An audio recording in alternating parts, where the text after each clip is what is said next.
dimethyltryptamine. Right. I mean, that's what ayahuasca is. It's, Right. If Which people smoke that on their own. Yeah. I've smoked it a I've never bunch done of times. it. Oh, you have? Yeah. I've never done ayahuasca because I've never found anybody that's willing to get it to me without going to the jungle.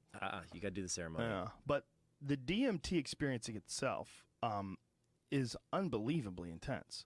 Just DMT itself it's a more powerful version of ayahuasca. Like ayahuasca, from what it's been explained to me for everyone who's done it, is longer and oftentimes more introspective, and it can be more profound even because it lasts longer and you have more time to sort of take in the experience. But as far as the intensity of the experience, it's not as intense as when you smoke DMT. Interesting. And smoking DMT is not as powerful as when it's injected intravenously. And that's how they did it with Dr. Rick Strassman out of the University of New Mexico. Did a series of tests, clinical trials on people. Wow.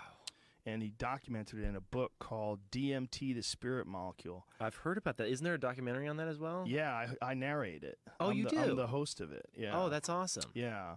It's a really interesting documentary because it deals with a lot of scientists and their experience with dimethyltryptamine and trying to understand like what this compound is and why it exists. But the trips that people had when they took it intravenously were like half-hour long, just journeys into insanity, into this. Like bad insanity? No.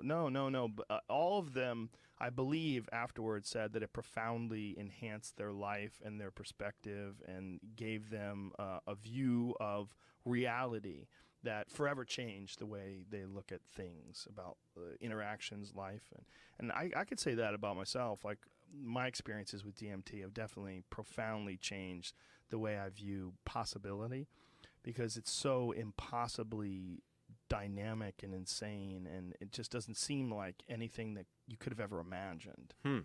And what ayahuasca is an orally active version of DMT, because DMT is insanely common. It's in thousands of different plants. It's in all sorts of different ecosystems all over the world have plants that have DMT, including a lot of grasses like phalaris grasses, which is really common. It's rich in DMT. But you can't extract it. Well, you can extract it for sure. Absolutely. Like, you have to just know what you're doing. If you're a chemist, it's actually not that difficult. That's the reason why DMT, if you know people who know how to get DMT, the actual raw plants that have DMT, you can't make illegal because there's too many of them. Interesting. It's like you would have to make, like, it's one of the, there's some scholars out of Jerusalem that believe that this is the literal interpretation of what Moses was experiencing when experiencing the burning bush and talking to God.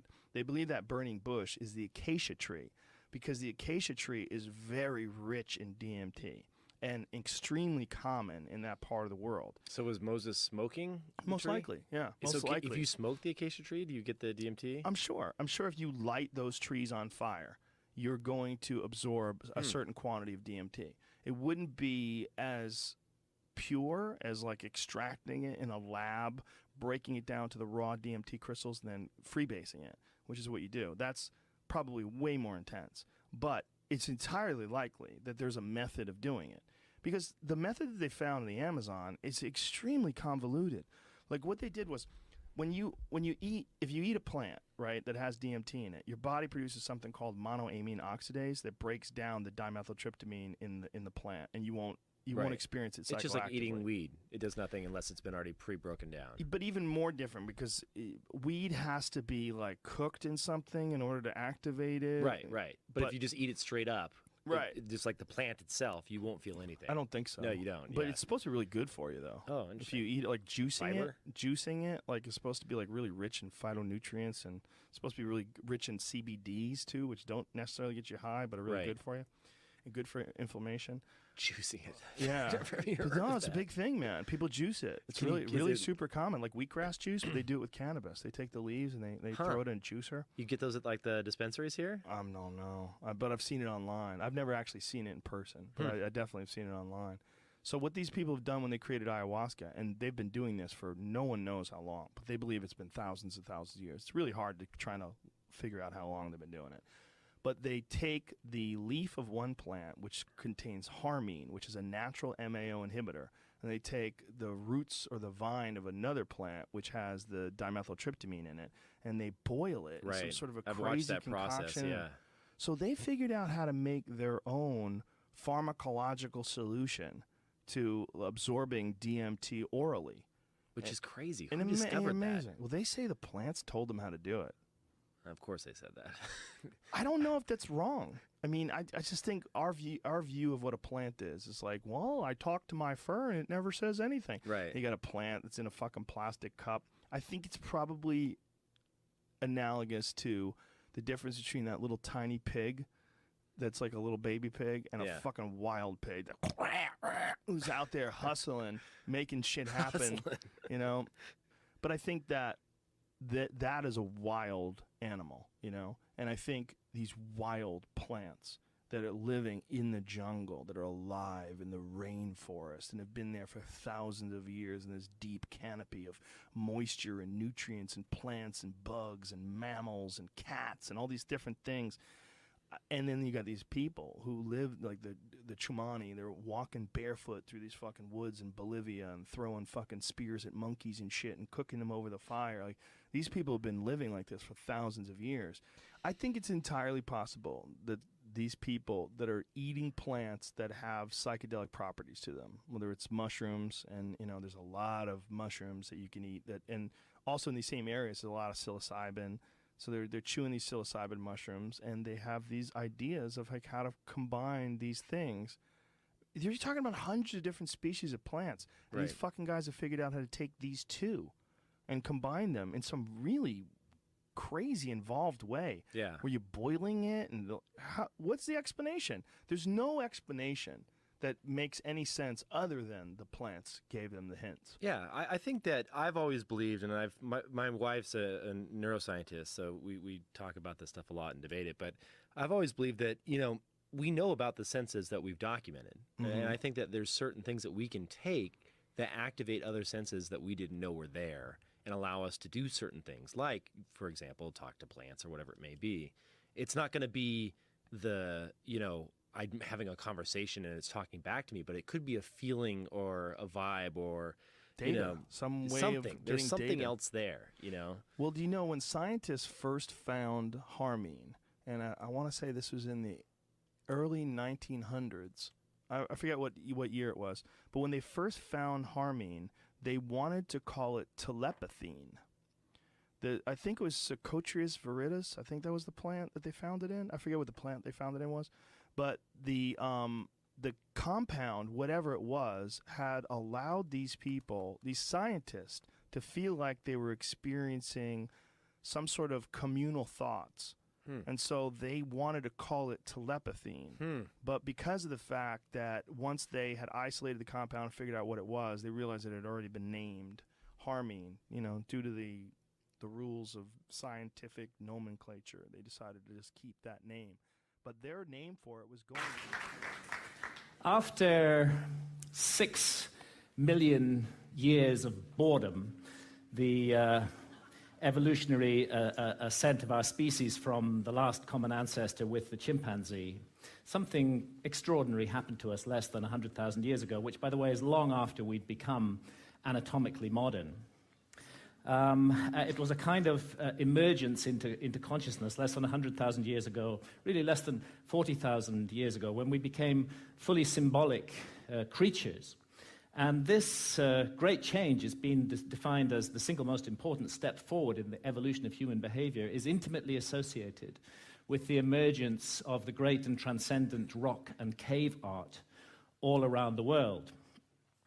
And over the last 30 years, researchers led by Professor David Lewis Williams at the University of Witwatersrand in South Africa and many others have suggested an intriguing and radical possibility, which is that this emergence into consciousness was triggered by our ancestors' encounters with visionary plants and the beginning of shamanism. If you analyze the cave art, there's not time to go into the details here, but there are so many details that make it clear that this was an art of altered states of consciousness, of visions. And that plants like the Amanita muscaria, mushroom or psilocybin mushrooms appear to have been directly connected with this sudden and radical change. So to investigate this possibility, when I got interested in this mystery, I went down to the Amazon, where there are still surviving shamanistic cultures today, and where they drink the powerful visionary brew ayahuasca, of which the active ingredient is dimethyltryptamine, DMT, which is actually closely related at the molecular level to psilocybin. Now, normally, DMT cannot be activated orally. When we encounter it in the West, it's generally smoked. There's an enzyme in our stomachs called monoamine oxidase, which switches off DMT on contact. But in the Amazon, they've got round this problem, and they say it was the spirits that taught them how to do it. The DMT in the ayahuasca brew is contained in these leaves from a plant that they call chacruna in the Amazon. And there they mix it together with this vine. And out of the 150,000 different species of plants and trees in the Amazon, this is the one that contains a monoamine oxidase inhibitor, which switches off that enzyme in our stomachs and allows the DMT in the leaves, when the two are married together and cooked in water, to be absorbed orally, and takes us on a 4-hour journey into extraordinary realms. Now, it's no joke to drink ayahuasca. The ayahuasca brew it has a foul taste, really, really hideous, and a dreadful, dreadful smell. And after you've drunk your cup, you'll find within 45 minutes or so that you're sweating, that you're feeling nauseous. Pretty soon you may well be vomiting, you may well have diarrhea. So, nobody's doing this for recreation. And I'd like to add that I don't think any of the psychedelics should be used for recreation. They have much more serious and important mission with humanity. So we're not doing this for fun. But what draws people to ayahuasca again and again to brace themselves for this experience, and you do have to brace yourself, is its extraordinary effects at the level of consciousness. And one of those effects has to do with creativity, and we can see the creative cosmogenic impulse of ayahuasca in the paintings of ayahuasca shamans from Peru, like the paintings of Pablo Amaringo here, those richly saturated colors, the amazing visions that they reproduce. And this creative impulse has also spread to Western artists. Many Western artists now have been deeply influenced by ayahuasca and are also painting their visions. And as these paintings show, another universal experience of ayahuasca is the encounter with seemingly intelligent entities which communicate with us telepathically. Now, I'm making no claim one way or another as to the reality status of these entities we encounter, simply that phenomenologically, in the ayahuasca experience, they are encountered by people all over the world. And most frequently of all, the spirit of ayahuasca herself, Mother Ayahuasca, who is a healer. And although she's kind of the mother goddess of the planet, she seems to take a direct personal interest in us as individuals, to heal our ills, to want us to be the best that we can possibly be, to correct errors and mistakes in our behavior that may be leading us down the wrong path. And this is perhaps why, and it's an untold story, really, ayahuasca has been fantastically successful in getting people off harmful addictions to hard drugs such as heroin and cocaine. Jacques Mabit at the Taquihuasi Clinic in Peru brings heroin and cocaine addicts out there for a month, gives them 12 ayahuasca sessions, and they have encounters with Mother Ayahuasca during those sessions that lead them not to wish to take heroin or cocaine anymore, and more than half leave completely free of their addiction, never return to it, and don't even have withdrawal symptoms. And the same incredible healing work was being done in Canada by Dr. Gabor Mate until the Canadian government intervened and stopped his healing practice on the grounds that ayahuasca itself was an illegal drug. Now, I have some personal experience of this. I've not been addicted to heroin or cocaine, but I had a 24-year non-stop cannabis habit. And this started off smoking the herb and laterally vaporizing it, but the basic truth is that for 24 years, I was pretty much permanently stoned. And I enjoyed being stoned. And I felt that it helped me with my work as a writer, and perhaps at some point it did. But when I first encountered ayahuasca, I'd already been smoking cannabis for 16 years, and almost immediately, ayahuasca started giving me messages that this was no longer serving me, that it was leading me to behave in negative and unhelpful ways towards others. And of course, I ignored those messages for years and years and went back to being stoned 16 hours a day. But that negative behavior that ayahuasca was pointing up did actually get worse and worse. I don't want to put down cannabis, and I believe it's the sovereign right of every adult to choose to smoke cannabis if they wish to do so. But I think I was overusing it. I think I was abusing it, not using it responsibly. And I became more and more paranoid, jealous, possessive, suspicious. I was subject to irrational rages. I often made the life of my beloved partner, Santha, a misery. And when I went down for my regular encounter with ayahuasca in October 2011, I was given the most unbelievable kicking by Mother Ayahuasca. And I was put through an ordeal. It was a kind of life review. And it's not an accident that ayahuasca is the vine of the dead. I was shown my death.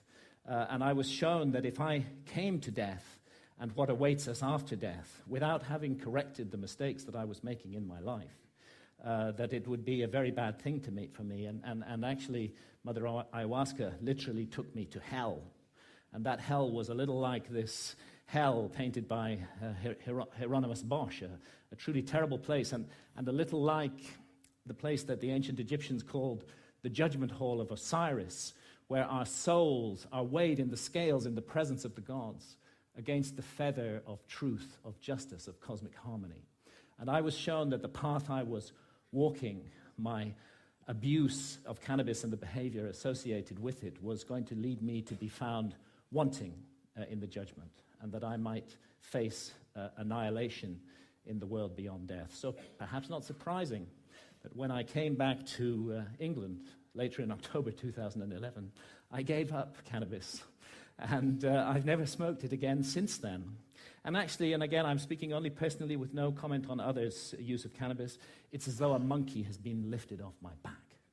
I'm liberated in incredible ways. Far from my creativity being inhibited, I find myself writing much more productively, much more creatively, much more focused, and much more efficiently as well. And I've begun to be able to address those negative aspects of my behavior, which cannabis had revealed, and hopefully to make myself slowly, it's a long progress, into a more nurturing, more loving, more positive person. And this whole transformation, it really has been a personal transformation for me, was made possible by this encounter with death that Mother Ayahuasca gave me. And, you know, that leads me to ask, what is death? Our materialist science reduces everything to matter. Materialist science in the West says that we are just meat, we're just our bodies. So when the brain is dead, that's the end of consciousness. There is no life after death. There is no soul. We just rot and are gone. But actually, many honest scientists should admit that consciousness is the greatest mystery of science, and that we don't know exactly how it works. The brain's involved in it in some way, but we're not sure how. Could be that the brain generates consciousness the way a generator makes electricity. If you hold to that paradigm, then of course you can't believe in life after death. When the generator's broken, consciousness is gone. But it's equally possible that the relationship, and nothing in neuroscience rules it out, that the relationship is more like the relationship of the TV signal to the TV set. And in that case, when the TV set is broken, of course the TV signal continues. And this is the paradigm of all spiritual traditions, that we are immortal souls temporarily incarnated in these physical forms to learn and to grow and to develop. And really, if we want to know about this mystery, the last people we should ask are materialist reductionist scientists. They have nothing to say on the matter at all. Let's go rather to the ancient Egyptians, who put their best minds to work for 3,000 years on the problem of death and on the problem of how we should live our lives to prepare for what we will confront after death.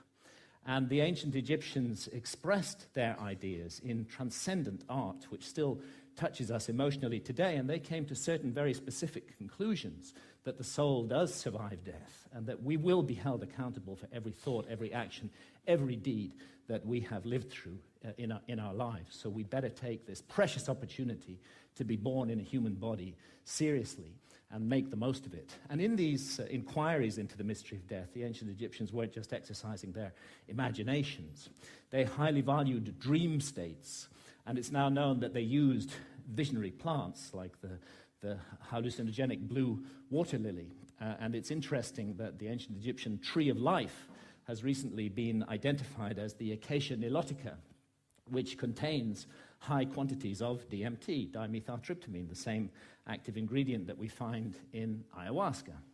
Now, it's difficult to imagine a society more different from the society of ancient Egypt than our society today. We hate visionary states in this society. In our society, if we want to insult somebody, we call them a dreamer. In ancient societies, that was praise. And we have erected huge apparatuses of armed bureaucracies who will invade our privacy, who will break down our doors, who will arrest us, who will send us to prison, sometimes for years, for possessing even small quantities of psilocybin or substances like DMT, whether in its smokable form or in the ayahuasca brew. And yet, ironically, DMT is, we now know, a natural brain hormone. We all have it in our bodies, and it's just that its function remains unknown for lack of research. And it's not as though our society is opposed in principle to altered states of consciousness. I mean, billions are being made by the unholy alliance of psychiatrists and big pharma in overprescribing drugs to control so-called syndromes like depression or attention deficit disorder in teenagers.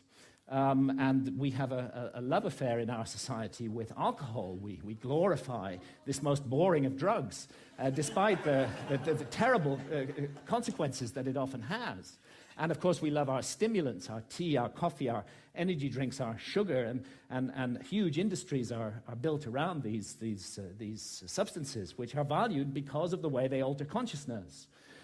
But what all these approved altered states of consciousness have in common is that none of them contradict or conflict with the basic state of consciousness valued by our society, which I would call the alert, problem-solving state of consciousness, which is good for the more mundane aspects of science. It's good for the prosecution of warfare. It's good for commerce. It's good for politics. But I think everybody realizes that the promise of a society over-monopolistically based upon this state of consciousness has proved hollow, and that this model is no longer working, that it's broken in every possible sense that a model can be broken, and that urgently we need to find something to replace it.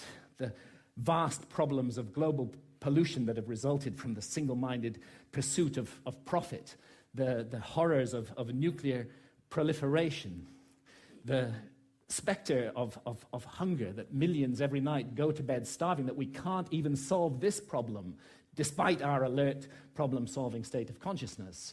And look what's happening in the Amazon, the lungs of our planet, this precious home of biodiversity. The old-growth rainforest being cut down and replaced with soybean farms so we can feed cattle, so that we can all eat hamburgers. Only a truly insane global state of consciousness could allow such an abomination to occur. And I did a back-of-an-envelope calculation during the Iraq War.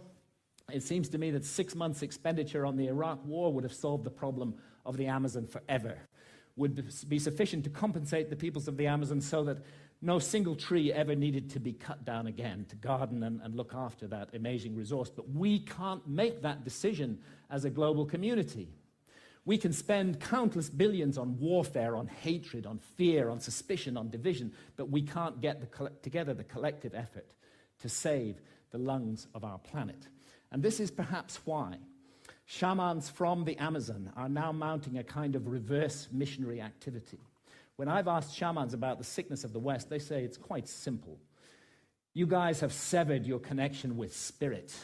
Unless you reconnect with spirit and do so soon, you're going to bring the whole house of cards down around your heads and ours. And rightly or wrongly, they believe that ayahuasca is the remedy for that sickness.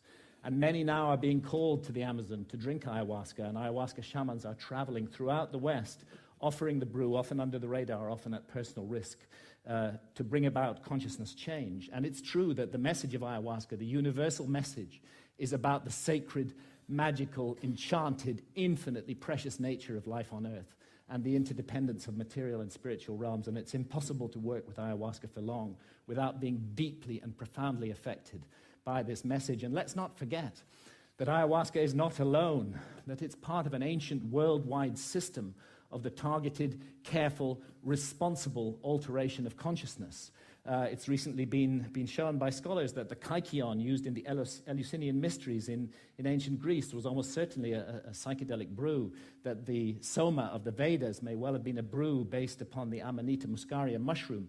We have the DMT in the ancient Egyptian tree of life. We have the whole global cultures of surviving shamanism, and what it's all about is a state of consciousness that's designed to help us find balance, harmony. The ancient Egyptians would have called it Ma'at, with the universe, and to remain mindful that what we're here to undertake on earth while immersed in matter is fundamentally a spiritual journey aimed at the growth and perfection of the soul, a journey that may go back to the very origins of what made us human in the first place. And I stand here invoking the hard-won right of freedom of speech to call for and demand another right to be recognized, and that is the right of adult sovereignty over consciousness.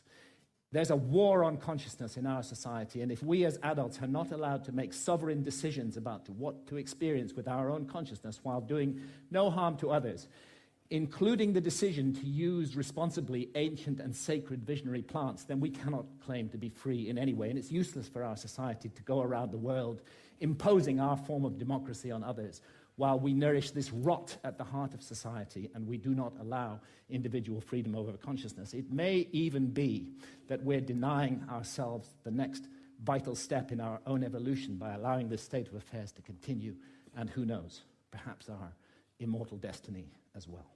Which is Oh, really good is that for- legal? Yes, CBD is illegal across the board, Okay. non-psychoactive. But the FDA is trying to stop that. Well, of Those course, follow the money. fuckheads. Yeah, those creeps. They're Follow the trying money. to- It's a good explanation for just about everything. Yeah, they're trying to put it in the same classification as heroin. It's hilarious. Yeah, it's so stupid. It's just I mean, it's just 100% pharmaceutical drug Man-made companies. institutions of decision making. Yep. Well, it's just creepy people with money that don't want to lose money to CBD oil because it's so much better for you and healthy and natural and does the exact same thing. Imagine how much the drug companies would lose Yeah. if that. Or gain if they started selling it. You fucks. Just they want to monopolize it. That's the problem. course. They Follow want the money. patents. They want to be able to patent things, you know? That's like we were talking about before about the things that are in the Amazon. I mean, there's so many different plants that can deal with so many different ailments that people have. But Like then- ayahuasca. yeah, that's one of them. Sure. Have you done it? I haven't, but it's No? kind of interesting. Yeah. Have you done any psychedelics? No. I've never Nothing. done drugs ever. No drugs, no pot? Ever. Never. Oh, Nothing. you scared? No, my dad scared the living daylights out of me when I was a kid, and he told me that if I ever, he's like, you get tested for drugs and you fail, you won't ever be a race car driver. He told me that about drinking and driving too. If you lose your license, you won't be able to race, and then, what are you going to be when you grow up? Then, he threatened me with Oh, Dad. Settle down, Dad. remedial jobs, Jesus. and so he scared the living daylights out of me. Truth be told, you can lose your license, still race. Also, truth be told, I didn't get drug tested until way later. But we do get Meanwhile, drug taste. You're we do running get a drug tests. farm. Oh, You what? sell wine. You're running a Oh. drug farm. Well, kind of. I That's guess. a drug farm, lady. It's legal above It's 21. 100% drug farm. It's wonderful, delicious tasting drugs. It sure is. You can get fucked up on wine. Yeah. I mean, what is that? That's drugs. And addicted to drinking alcoholism. 100%, Right? sure. I mean, there's a lot of other things that you can do that Yeah. are altering that aren't addictive, right? You're running a plant-based drug farm. 100%. Cash crops. Yeah, that's what you're doing. You're a drug dealer. Well, let's just go all the way. Well, if I was going to do something, what would be the first thing I would do? Pot, Oh, for sure. okay. Nice and light, real slow. Don't take much. What does that mean? Don't take much. It just take a little bit. You don't want to freak out. Oh. Like one of the major problems that people have when they first start smoking pot, they'll take like 2 or 3 hits. You can take one like that's it. Put it down. Right, Jamie? Yeah, Jamie will tell you. Okay. Little hit, walk away. Yeah, don't fuck with edibles. Leave those alone. Those you need to build up to those things. Those Oh. those are are for- a completely different experience. Experienced users. Well, it's not just that. Even experienced users, they don't recognize the fact that it's a completely different psychoactive ingredient. Oh. Yeah. When THC It's not THC? no. When it's processed by your liver, it produces 11-hydroxymetabolite, which Whoa. is 4 to 5 times more psychoactive than THC. It's way more potent. Whoa. Yeah, which is why people freak out when they eat edibles. And they just don't. Don't eat the whole brownie. No. just a couple crumbs, and then don't even think about having any more for at least 2 hours. Let it settle in. Let it. Give yourself time. Yeah. Don't freak out after 15, 20 minutes and be like, it's not working. Right. Don't do that. That's kind of what I do thing. sometimes when I'm drinking. I'm like, I'm sure. man, this is my third drink. It just doesn't seem to be working. And then I hit it harder, and then I don't remember Boom. anything. Then you and hit I the wall. brown out or black out, whatever. Yeah, drugs. You do drugs. Yeah, actually, one of the first times I heard one of your podcasts, I think it was about DMT. Yeah. That's the mother load. DMT is the psychoactive ingredient that's in ayahuasca. And Right. It's Right. the most potent psychedelic. Seems like a cleaner way to do it as opposed to ayahuasca, where you Yeah. throw up and Poop. shit yourself. Yeah. It's definitely probably. It's also quicker. Like the longest it's going to take is like 15 or 20 minutes. But there's some places that are doing it now where they're doing it intravenously. So those trips are apparently, that was how they did it in. There's a book called DMT, the Spirit Molecule by this guy, Dr. Rick Strassman, who did all these studies out of the University of New Mexico. And they were the first FDA-approved clinical studies. He did it with a group of people. Yeah. I think he I did saw it. something about that. It was amazing, but they They did were in a it hospital yes. and they did it intravenously. Yeah, and they were gonzo for like 40 minutes, like boom, off into the other dimension. I was gonna say, so other dimension, right? This dream state. Do you think it's like a dream state? It's very similar because they believe that your brain during heavy REM sleep also produces DMT, and they think that's Because we all have it. We all have yes, DMT. Everybody has it. Yeah. Everybody It's has naturally it. occurring in everyone. Yes, it's produced by your liver, your lungs, and now they know it's also produced, at least in rats, by your pineal gland, which is literally your third eye. It actually, in certain reptiles, it actually has a retina and a lens. It is an eye. I'm always trying to decalcify my pineal gland. Is that real? I don't know. You get that from them crystal people in Sedona? Hell yeah, I do. Yeah, they say it's like fluoride.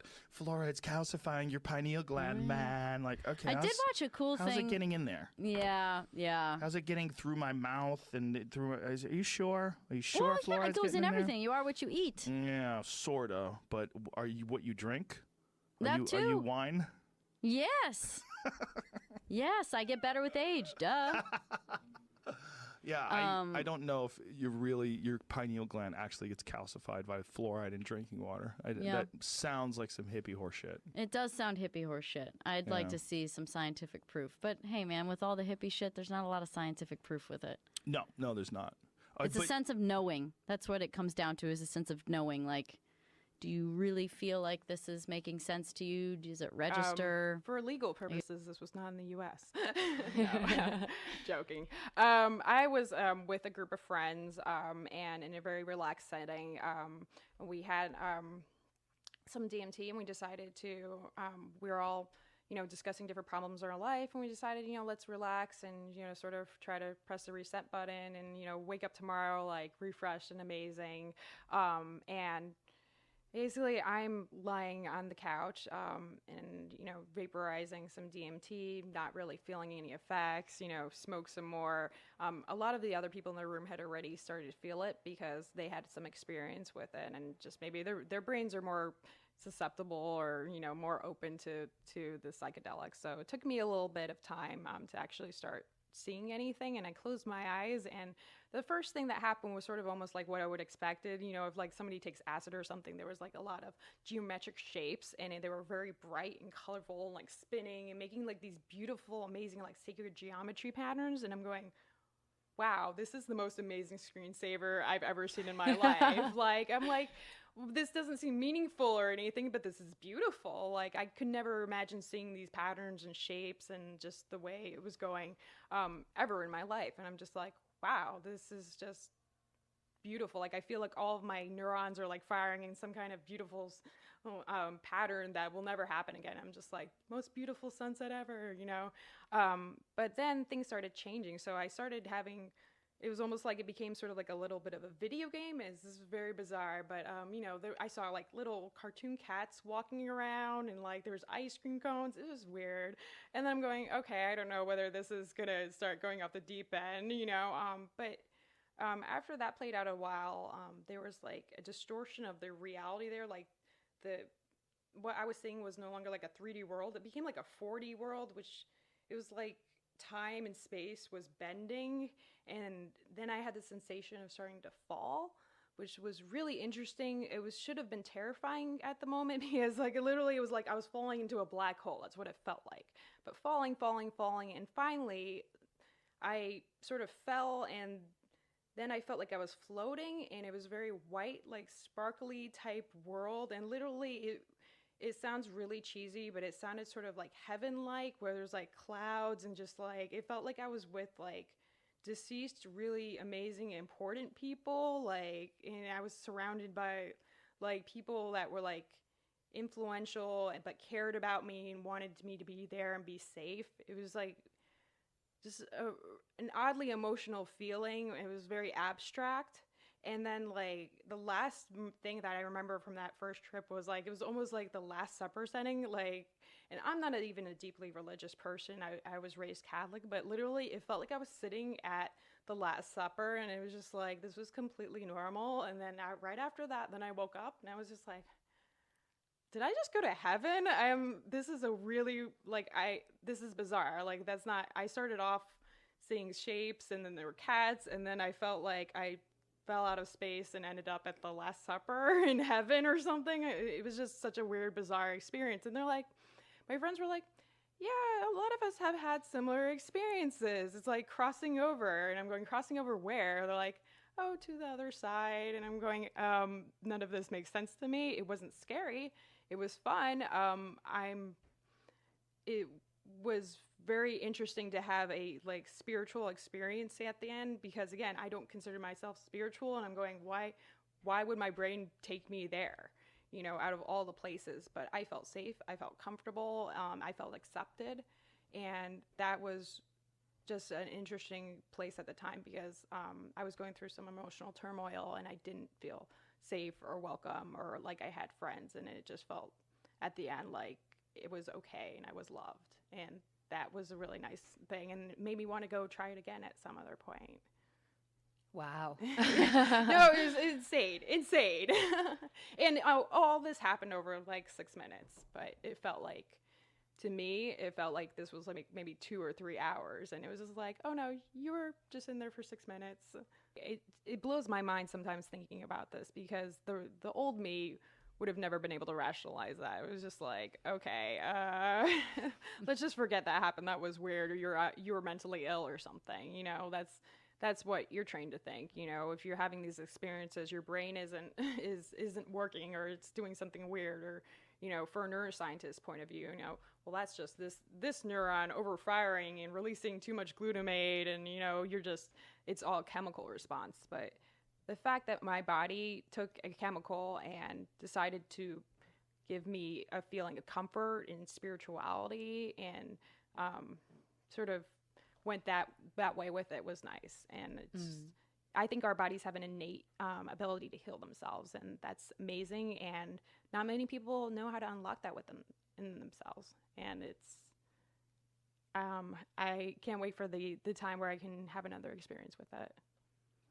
And so you say you originally sought out the DMT to help deal with childhood trauma. I think we've really lost our ways to purge this trauma in Western society. We've lost a lot of the ancient traditions and ancient medicines that allowed people to do so. And instead, we're being given medicines that are more of a Band-Aid on a bullet wound. They don't actually get to the core to treat that trauma. How did DMT help you deal with your childhood trauma? I've even had trips where I felt like I was lifted up, and it's very odd to describe this, but it feels like there's these tall people that are standing up like almost over the earth and looking down on us, and like they're gods or whatever that they are, but they have like a big eye. And I've had one trip where literally I felt like I was looking through their eye at the world below, and like I was a caretaker. I cared about the beings below, and I had this sense that no matter why I'm here, it's okay. I don't need to know, but to know that I am here for a reason, that I'm cared about, that there's someone always watching and taking care of my world and my people and my friends and my earth, and that it's okay, and that we're all connected. Like we're all like all those beings were all like encircled around like the earth and like touching each other and like infusing their energy in the earth. And I just felt that power and that love and that compassion. And I just felt like I needed to bring that love and compassion of everyone back into the world with me. And that feeling alone has just tremendously changed, what my focus is. My focus is now on healing people, helping people. It really wasn't about that before. It was really about data and finding results and presenting results. It wasn't about the people, even though I said I wanted to help people. It was really about, almost like the office grind, do a research study, find results, publish them, basically job security, do a lot of busy work to make sure you have a job the next day, whether it's helping people, it's not, you're just researching the minutia of something that's doesn't really matter, at the end of the day. I decided to take all of my knowledge and all of my energy and figure out, how do I help humanity? How do I move things forward? How do I really make a DMT, difference? in effect, to be the blood of Metatron, more specifically, the spirit of Metatron, that which Dr. Strassman refers to as the DMT as the spirit molecule. The sages have always had a name for this molecule. Once again, the molecule here is the physical, the physiological counterpart for the actual spirit. That spirit has a name. That name is Metatron. And once again, we see a very amazing connection that Metatron is always associated with spirit, specifically with breath, with ruach, ruach being the Hebrew word for both breath and spirit. And I believe what we see happening here is the confluence between the research, understanding, and speculation about the pineal gland and DMT and the ancient Kabbalistic tradition of this organ in the body and this ruach, this spirit called Metatron, that we see them coming together because, in fact, they are two versions of the same thing. One is the vessel for the light of the other. And I believe that when a person is experiencing an out-of-body experience, a mystical experience, a sexual ecstasy, near-death experience, even encounters with aliens, that they are experiencing some degree of an infusion of this Metatronic spirit. But however, without knowing it and not having the maps which the Torah supplies, then it can be construed and interpreted in any one of 1,000 different ways. And yet, there's an amazing tradition. There's another term. The sages have a term for the pineal gland, and it's called the Etzem HaLuz. Luz is the name of a city, of a mystical city in biblical literature. And Etzem HaLuz is the name of a bone in the body that is at the top of the vertebrae column and at the bottom of the vertebrae column. And thus it's always associated with the spine. Metatron, another way of understanding this whole concept of Metatron. Metatron is simply the cerebral spinal neural network of God. It's the spine of God, the body of God. Now, of course, this cannot be pictured within our three-dimensional world. It's a higher dimensional reality, and yet it has all of its counterparts here in our reality. And the city of Luz is where, most interesting, Jacob had his famous dream, which has become a part of Western culture and certainly through the arts, Jacob's ladder, where he envisions angelic entities that are ascending and descending upon this ladder. the place where Jacob had his dream is identified with the city called Luz. And in fact, it says that when Jacob awoke from his visionary dream, he renamed the place, he called it Beit El, house of God or temple of God. The verse, however, says that its original name was Luz. And we see the city of Luz appearing again in the book of Judges. When the Hebrew nation was redeeming the land from the ancient Canaanites, they came across a city called Luz. Obviously, a connection with the original city of Luz from centuries earlier, where Jacob had his dream. And the verses in the book of Judges tell us that these Hebrew warriors,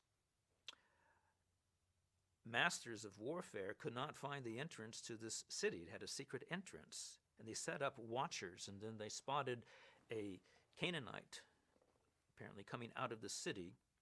And he was the one that then showed them the secret entrance. Where was the entrance? And this is in the oral tradition. The sages tell us that the entrance to the city of Luz was camouflaged beneath a almond tree or hazelnut tree, which in Hebrew is Luz.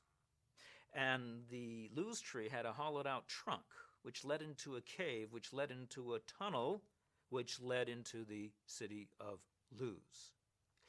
The Canaanite that came from the city of Luz, the scripture tells us that he went off to the east to build a new city, which he called by the name of the original city of Luz. And the oral tradition tells us that the city of Luz had some very unique qualities. It was never destroyed. Its inhabitants were never dispersed. And the angel of death had no permission to enter into the city. In other words, individuals lived there forever. And if someone wanted to die, they would have to go outside of the walls of the city in order to leave their physical bodies. Now, this is the mystical city of Luz, with a direct connection to the place where Jacob had his dream. And yet we see that sages also refer to a bone in the body as Luz. So we have a geographical Luz, we have a physiological Luz, and then we have the cosmological Luz, and that is in reference to Metatron. Metatron, once again, being the divine spine of the God body. There's a concept known as the God head. Well, in Judaism, there's also a God body. And this God body is once again what is referred to in Scripture when it says that that we are made in the image of God. We are a lower dimensional fractal of this higher dimensional body, but there's a direct correspondence. And we see the three Luzes coming together. The geographical Luz, which, by the way, where did Jacob have his dream? That became the future site of the temple in Jerusalem. The Holy of Holies is situated exactly over this stone where Jacob had his dream. The scripture also tells us when Jacob woke up in the morning, after having this visionary dream, and the sages also point out, as amplified in the Kabbalah, that Jacob was not watching this event. These angelic entities were ascending and descending within his own body, within his own spinal column. In other words, Jacob realized the Adamic body, the original body of Adam, and that's what he was doing. He was in a process of rectifying this Adamic body. And in this required access and stimulation to what would correspond to the divine pineal body, which then releases what would correspond to the physiological DMT. And it was this whole experience that then is encapsulated when Jacob woke up in the morning. It says that he took oil, in the oral tradition tells us a strange thing, that he wasn't carrying anything with him. Where did this oil come from? He says it came from heaven. He took the oil, he took the stone that he had placed under his head, he made it, set it erect, and poured the oil upon it. This appears to be the spiritual equivalent to DMT.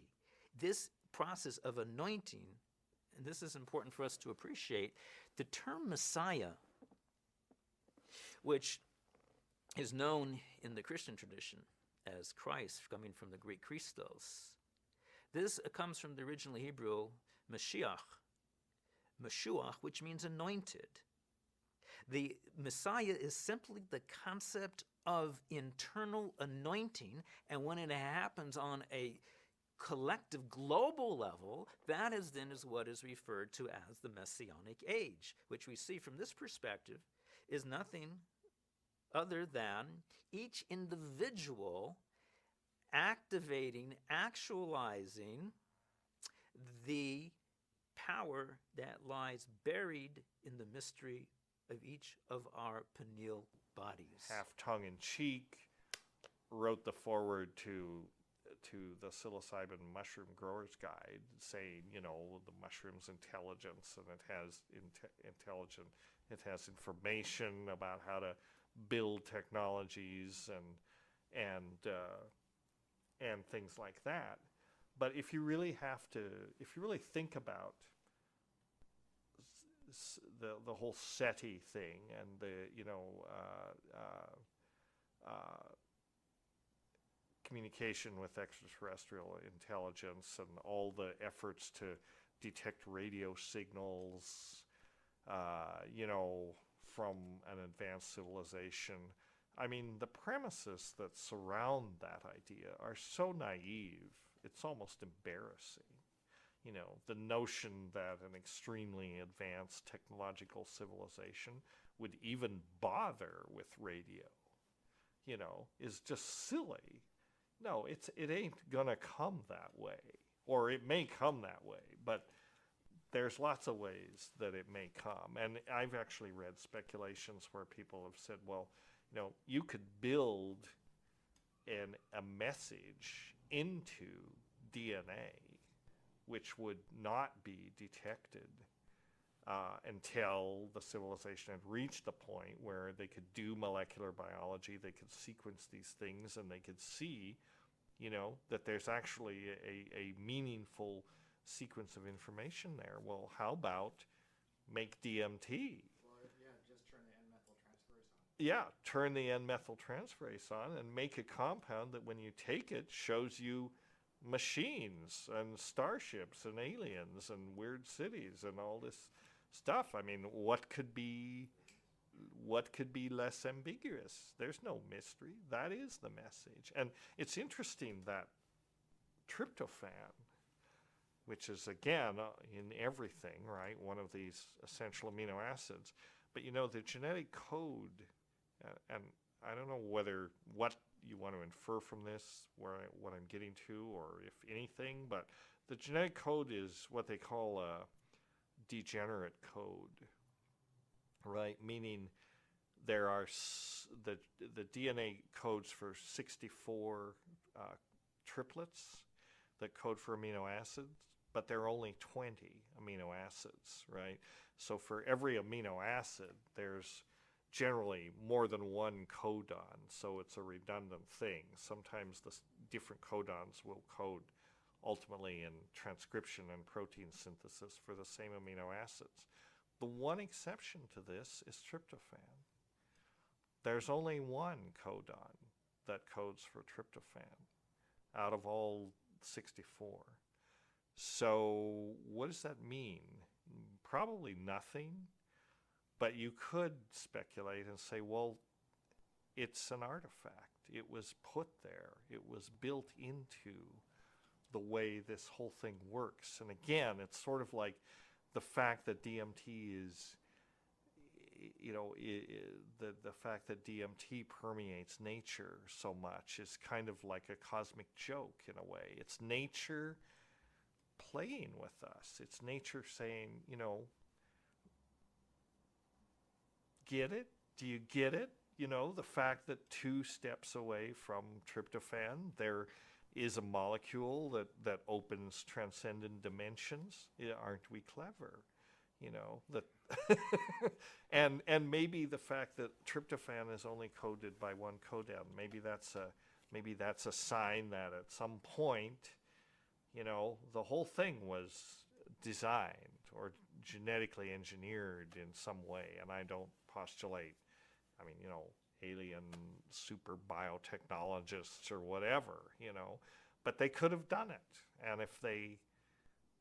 and I'm not saying they did or that I believe this, I'm just saying as a fun thing to speculate, it's interesting that it's not that far-fetched, if they have these technologies and their time frame is millions of years, billions of years, who knows what they could have done, back a long time ago to engineer a situation that they could, figure would evolve to this. I don't know. That's what's fascinating about DMT. Nobody knows, so we're free to experiences speculate. on this dose or that dose and that sort of thing. I want to sort of preface these statements with this statement. Do not try this at home. We are trained professionals. You're going to hear some very, very good things about DMT. But I must caution you that DMT is a very, very powerful substance. And my original reasons for getting into the DMT study is that I wanted to protect people are still valid. These things have the potential of doing powerful, powerful things to the human being. Notice I said powerful things. I didn't necessarily stress positively powerful things. These things can make you mad. So let's talk about something that's glossed over, or not, it's not glossed over, but it's the paragraph or the chapter is very, very small. In Rick Strassman's book, The Spirit Molecule, he has this little chapter called Set and Setting. Set and setting is so important. It's even more important than the substance. More important than the substance. Set and setting is everything.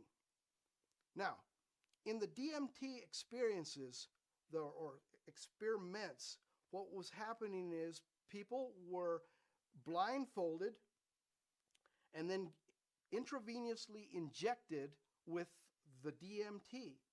Now, what is the set and setting when you are blindfolded? The set and setting is not what you're seeing. You're not seeing anything. The set and setting is your internal self. The things that you have learned, the capacities that you have achieved, the conditions of your own psyche and psychology, these are your set and setting. If your set and setting is good, that means if you have prepared yourself carefully and fully, your set and setting is good and you will have a good experience. If you have a very weak foundation, a very weak set and setting, your psychology, your physiology, your attitude and intent, if they are shattered or not whole, you are going to have a very, very powerful experience that is probably not going to be positive. The spirit molecule is a spirit molecule, but it isn't necessarily a positive spirit molecule. It only provides you the doorway into the spirit world. The spirit world is not any more than the physical world a people space.